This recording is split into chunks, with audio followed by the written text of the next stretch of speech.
లోపల ఆ ప్రభుత్వం పైనే వ్యతిరేకంగా పాదయాత్ర చేసిండు. పేపర్ లీకేజీలు అయినాయని రాజస్థాన్లో. మీరు కావాలంటే చూడండి, గూగుల్లో చెక్ చేసుకొని చూడండి. ఇంత దారుణంగా ఉన్న వాళ్ళు వీళ్ళు వచ్చి ఈరోజు మా మీద ఈ ఇబ్బందికరమైన వాతావరణం సృష్టించడం కోసం, అంటే మీకు ప్రజాస్వామ్యయుతంగా అకౌంటబిలిటీ ఎవరు? అకౌంటబిలిటీ అంటే ఏందండి చెప్పండి? అకౌంటబిలిటీ అంటే ప్రధానమంత్రి ఇంటి ముందర వచ్చి ధర్నా చేయడమా? ఇది ఒక గలత్ పరంపర కదా. ఎప్పుడైనా జరిగిందా చరిత్రలో? ఎప్పుడైనా చరిత్రలో జరిగిందా భరత్ గారు? ఒక సున్నితమైన అక్కడ రక్షణ వ్యవస్థ ఉంటది. వారు కూడా ఒక రక్షణ వ్యవస్థ వలయంలో ఉండవలసిన వ్యక్తి. రాహుల్ గాంధీ గారు కూడా జెడ్ కేటగిరీలో ఉండే వ్యక్తి. ప్రధానమంత్రి నివాసము అక్కడ ఎంత ఇబ్బందికరమైన పరిస్థితులు ఉంటాయి. మీరు వాటిని ఏవి కూడా బేఖాతరు చేస్తూ ఒక తప్పుడు సంకేతాలు ఇచ్చే విధంగా ఈ రోజు ఒక పరంపర సృష్టించారు కదా. ఎంత ఎంత దారుణం అండి మీరు అది చేయడము. స్టూడెంట్స్ కోసం వచ్చారు. ఎక్కడ స్టూడెంట్స్? ఆయనకు బాధ్యత ఉంది కాదండి. స్టూడెంట్స్ ఎక్కడ ఉన్నారు? జంతర్ మంతర్ దగ్గర ఉన్నారు. జంతర్ మంతర్ దగ్గర పోయిండా? 20 రోజుల నుంచి వాళ్ళు వాంఛకు జంతర్ మంతర్ దగ్గర చేస్తున్నారు. కాదండి, జంతర్ మంతర్ దగ్గరికి పోయిండా రాహుల్ గాంధీ గారు అని అడుగుతున్నాను నేను. ఇందాక మీరు కాంగ్రెస్ హయాంలో కూడా 71 సార్లు జరిగిందని చెప్పారు కదా, దాని ఫలితమే కదా మీరు గవర్నమెంట్ లోకి రావడం. మేము అందుకనే చెప్తున్నాం, మేము బాధ్యత తీసుకున్నాము. ఈ రోజు ప్రధానమంత్రి గారు మళ్ళీ ఎందుకు జరుగుతుంది? అందుకనేనండి ఇప్పుడు వ్యవస్థలో 60 సంవత్సరాలు తయారు చేసిపోయిన ఈ మాఫియా వ్యవస్థనండి. భారతీయ జనతా పార్టీ వచ్చినాక ఈ మాఫియా తయారు కాలేదు. పేపర్ లీక్లు అనేది ఒక పెద్ద మాఫియా సామ్రాజ్యంగా విస్తరించబడ్డది. వాటిని పూకటి వేళ్లతో సహా పెగిలిస్తా ఉన్నాము. ఇప్పుడు ఈ రోజు కాంగ్రెస్ పార్టీదండి.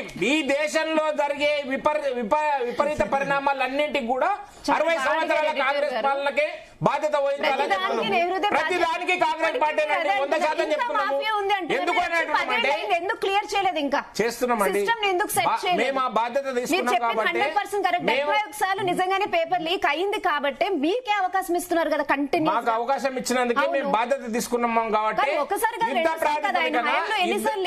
యుద్ధ ప్రాతిపదికన మేము మళ్ళీ రీ ఎగ్జామినేషన్ కండక్ట్ చేస్తాం.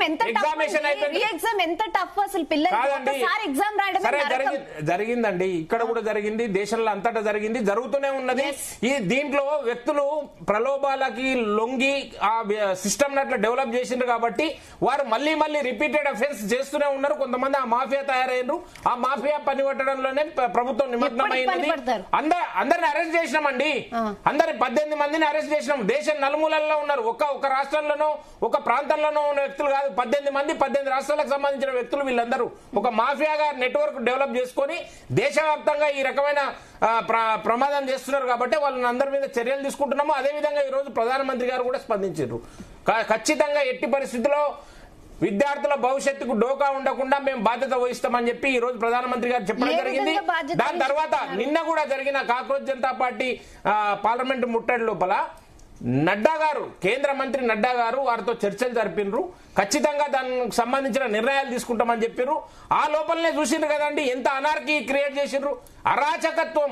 118 మంది పోలీసులు గాయపడతారా అండి? మీరు శాంతియుతంగా ప్రజాస్వామ్యయుతంగా మేము పార్లమెంటు ముట్టడి చేస్తామని చెప్పి వచ్చిన వాళ్ళు ఏ విధంగా పెప్పర్ స్ప్రేలు తీసుకొని వస్తారు? ఏ విధంగా స్టోన్ పెల్టింగ్ చేస్తారు? ఆశ్చర్యకరమైన విషయం అండి. ఆశ్చర్యకరమైన విషయం ఏంటంటే ప్రపంచంలోనే 3వ దేశం మనది. అమెరికా, చైనా తర్వాత హైడ్రోజన్ రైలు తయారు చేసింది. ఆ హైడ్రోజన్ రైలు మీద దాడి చేసిండ్రండి పోయి మూకలు. అంటే దీంట్లో సంఘ వ్యతిరేక శక్తులు దొరబడి వీళ్ళు ఒక రకమైన అనార్కీని క్రియేట్ చేయడం కోసము దీన్ని ఆలంబనగా చేసుకుని ముందుకు వస్తున్నారు అని చెప్పి ప్రభుత్వం హెచ్చరిస్తూనే ఉంది ముందు నుంచి. విద్యార్థులు శాంతియుతంగా any protest anti social elements వస్తాయి. మీరు ఆ ప్రొటెస్ట్ జరగకుండా చూసుకోవాలి సార్. 20 రోజుల నుంచి నిరాహార దీక్ష చేస్తున్నారు. ఎక్కడన్నా ప్రభుత్వం ఇబ్బందులు క్రియేట్ చేసిందా? 5 సంవత్సరాల్లో 3 సార్లు లీక్ అయితే డిఫరెంట్ గా there has to be some accountability. విద్యార్థుల లోపల అశాంతి ఉంది, మేము దాన్ని రికగ్నైజ్ చేసినాము, మేము అడ్రస్ చేస్తున్నాము, ఇంకోసారి జరగకుండా చూస్తామని చెప్పి చెప్తున్నాము. దానికి సంబంధించిన కఠిన చర్యలు తీసుకుంటుంది ప్రభుత్వము. ఎక్కడ కూడా తలొగ్గలేదు, ఎక్కడ కూడా కాంప్రమైజ్ కాలేదు. కానీ దాని లోపలనే వీళ్ళు ఇప్పుడు ప్రతిపక్షాలకు కావాల్సింది ఏంటండి? ప్రజాస్వామ్యయుతంగా లేదనుకుంటే ఎన్నికల్లో పోటీ చేసి గెలిచే పరిస్థితి లేదు, భారతీయ జనతా పార్టీని ఓడించే పరిస్థితి లేదు, కనుకనే దొడ్డిదారులు చూస్తున్నారు. ఇలాంటి వాటినన్నింటినీ ఫ్లేరప్ చేసి ప్రజల లోపల ఒక అశాంతి రేకెత్తించి దాని ద్వారా అరాచకత్వం సృష్టించి ప్రభుత్వాన్ని వడగొట్టాలని చూస్తున్నారు. ఇది జరగదు. మీరు ఎన్ని రకాల ప్రయత్నాలు చేసినా ఇప్పుడు రాహుల్ గాంధీ గారు వచ్చి స్టూడెంట్ సమస్య సార్ కాదు మేడం, స్టూడెంట్ ఎక్కడ ఇక్కడ రాహుల్ గాంధీ గారు వచ్చి ధర్నా చేస్తే ఏం ప్రభు ఏం మెసేజ్? కాక్రోచ్ జనతా పార్టీని ఎవ్వరు పట్టించుకోవట్లేదు. ఆశ్చర్యకరమైన విషయం మేడం, మీకు అర్థమవుతుందో కాలేదు.